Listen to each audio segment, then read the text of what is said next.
Tristan with Nerdette's NewsStand, and today we got the finale of Stargirl. It was the 13th episode, titled Stars and Stripe Part 2, and it was absolutely fantastic. The way to do superhero shows for other shows that are out there that we have seen that have not done so well. This show is absolutely the best thing I have seen superhero-wise. And I do have one complaint that I'm going to talk about a little bit later on, but it's really well done, even when it comes to the politics of it, which I did touch on last time, and I will again. But even when it comes to that, they're teaching you a lesson, right? They're not preaching. They're teaching you a lesson that authoritarianism is absolutely wrong. So this starts out like a normal Stargirl episode with a flashback to 3 minutes ago. 3 minutes, right? And we see the fiddler's son hit a bully with his tuba because he called him a tuba turd, right? And that's kind of what his mom said, the foreshadowing from the 12th episode. But this, adult teacher does come up and separate them, and the ground begins to shake. The ground begins to open up, and everyone starts panicking, rightfully so. And this is when we see this satellite appear. Nobody knows what's going on, but we do see this teacher in question here freeze, right? He is already under the spell. Now, 3 minutes have passed, and whatnot, we are in present time. And we see a little girl talking to her father, who is under the spell of brainwave and is being brainwashed. He is frozen. She is looking up at her dad, saying, "What's wrong, Daddy? Why won't you wake up, Daddy? Oh my God, my heart." I just want to take that little girl up and take care of her because she is terrified. But we do see Jordan walk up to her, right? And he explains to this little girl that, your dad is undergoing this, and when he wakes up, everybody will think differently. When they wake up, these people will believe in the right things. They will be better people. Now, the little girl does say, my dad is a good person, but she doesn't understand, of course. She's scared. She's terrified. It's horrible. But we do see in the last episode, Courtney and Pat had begun to fight, and we are going to get the continuation of that, right? So we see that, and then we see Brainwave's new brainwashing in action. It is already killing some people that push back, including the teacher from the previous scene. So it's hurting Pat at this point. He is trying to push back because Courtney is appealing to him, calling him dad. She says he's always been there for him. She needs him now. It is starting to, kill Pat. But luckily, Beth and Chuck are able to figure out the frequency blocking system within the tunnel. And then they start to try to break in, only really realizing they're getting firewall after firewall and are unable to break in because of the gambler. He is blocking them, right? So they need to figure out a way to distract the gambler. And they do that by accessing his bank accounts and I love it because they start taking all of his money and they're just donating it to random charities, just sending it all off. All of his money, as you can see it literally going down, but that does distract him enough to access the frequency blockers in the tunnels, and they're able to then, restore Pat and Justin's mind because they are within those tunnels. Now, with their minds restored, both retrospective teams continue to head through the tunnels, and Rick announces, after everything is solved, he's going to take out Solomon Grundy. He has that beef because Grundy killed his parents. And Yolanda reminds him that murder is wrong under the eyes of God. It is a little foreshadowing for later, but it's true. These heroes should realize that murder is and always will be unacceptable. So the team meets at the Dragon Lair. Everyone comes together only to be confronted by Icicle, Sportsmaster, Tigress, and Dragon King. Now this fight sequence is amazing. It is beautifully crafted. It is so well choreographed. I love everything about it. There is a weird part where you can tell that it's not Icicle. You can tell that it's a stunt double, but It's still really good. So the gambler then, knows that his team needs backup, so he lets Grundy out for reinforcement. And then they accidentally let Shiv out by running into her door and unlocking it, basically. So Dragon King is about to kill Justin. And that is when Shiv comes up right in the back and stabs Dragon King. She kills her father, saying, "You should have let me help, Daddy."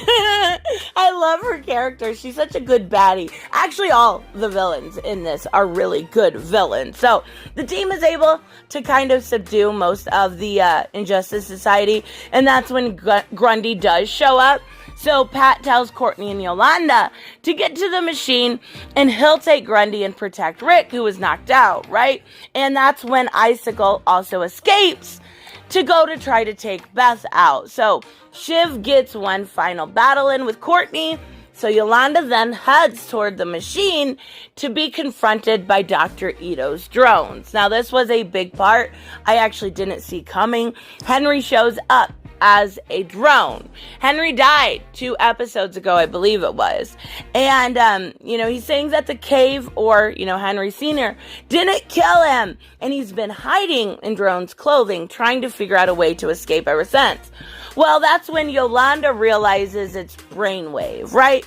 Because he says, "Where are your friends?" Not "where are our friends, where's the team?" He says, "Where are your friends?" And she slits his throat and murders him. She murders Brainwave. Now, I understand there's a lot of gray area here. There's a lot of nuance to this because he was literally going to kill 250,000 people. But Yolanda's supposed to be a hero and murder, right? Like, it's very gray moral area for some people. But for me, it's like, nope. She murdered him. She is no longer a hero in my eyes. And she had just previously said, murder isn't okay under the eyes of God. So, Pat is able to take a beating from Grundy, right? And Grundy does tear his stripe machine apart, completely apart. He almost dies to be saved. Then by Rick, who we're going to have another battle with Grundy. But we do see Courtney knock Shiv out and join Yolanda to realize what happened. But they must continue to that machine, right? At this point, that is the focus, the machine. So Courtney and the Cosmic Staff just completely dismantle the satellite in the most beautiful way. I love how they do it. She looks good while she's doing it. You can't ask for more. But she absolutely destroys it. So we see everyone then wake up, including Barb and the girl's father finally. Like, she was sitting there without a daddy for 25 minutes. It's horrible. So Brainwave arrives to take on Beth and destroy Dr. Midnight's goggles, right? Killing Chuck. He essentially kills Chuck and, Dr. Midnight at that point. It's broken. It's done. The goggles are over. So he kidnaps Barb. Well, we see the gambler is able to kind of escape unscathed, right? But he's not happy, but he's still able to escape. So I suspect we will be seeing him in season 2. Now, we also see Rick take on Grundy, and he kind of realizes that he's a caged animal, right? He knows that he was under Dr. Ito's control, just like the rest of these drones. And he does spare his life because Grundy stops fighting back. It shows, Rick's development within this season, that empathy. He truly learned.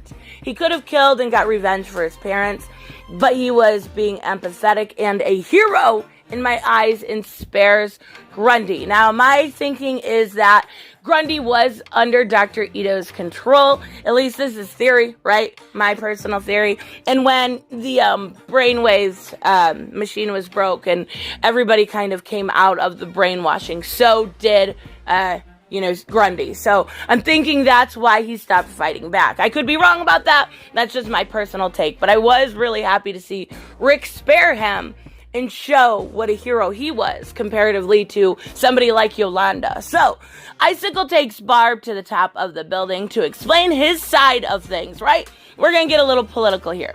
He wants to help people. He gives this hypothetical. Would you kill right now, 500,000 Americans, right now, would you kill them at the snap of a finger? If you could cure cancer forever, saving more people's lives, saving pain, saving detriment, right? Would you do that? He says his wife died because the way people think. His wife died because of wrong think is what he's saying. He said she died because of greed and politics. But if everyone thinks the right way, this wouldn't happen. Hence, New America being an allegory for far-left authoritarians who want you to have to bend to their right thing. There's been a lot of times people say, well, my channel gets buried because I'm wrong think. Well, that's exactly what this is. You have to think like them, and they're going to make you. And that is tyranny. That is authoritarianism. So, Icicle then tries to throw her over, for wrong think, literally for wrong think, as Pat shows up. He's there to protect his wife. Toxic masculinity wins the day, right? Along with teamwork in the nuclear family, as Courtney comes in to help rescue her mom, right? This is all very, very centered around the nuclear family. So we see Stargirl and Icicle battle, and Courtney says something that the best line in the whole show, right? You can never save America. You're filled with too much hate. Absolutely perfect. That is such a good way to put it. So Icicle does this blast and brushes Courtney and Barb over the edge, which Yolanda does save Courtney, and Pat does save Barb, and we see then Icicle fall onto the ground. And as he goes to rise and strike back, Mike shows up. I love this. Such a good saving grace for Mike, right? In the truck, hits him, finishes him off. That is the end of Icicle. But it's so wholesome and sweet at the same time, it's all about family. So they skip ahead and we see how the fight, devastation, and loss has affected everyone. The loss of Chuck, the loss of Henry Jr., and Justin, then takes off to find his steed and other members of the 7 Soldiers of Victory. I have a feeling we'll be seeing them back in the second season. So we then see media doing what it does best, right? Lying and covering up real issues. So they pretend that it was an earthquake. And we're seeing this, across all of the main media saying it's an earthquake. But as we see this, we see a new character watching. Well, new to the show. Shade, right? Shade's always been in the ISA. And I'm so glad because I seen him in the picture long ago, right? And, he's watching this news story unfold. So it is a great little thing to say, hey, Shade's going to be a big part of season 2. Fucking love it. This one I love more. I'm so excited. We also see Shiv going through her father's things to find an Eclipso shard. I was so excited.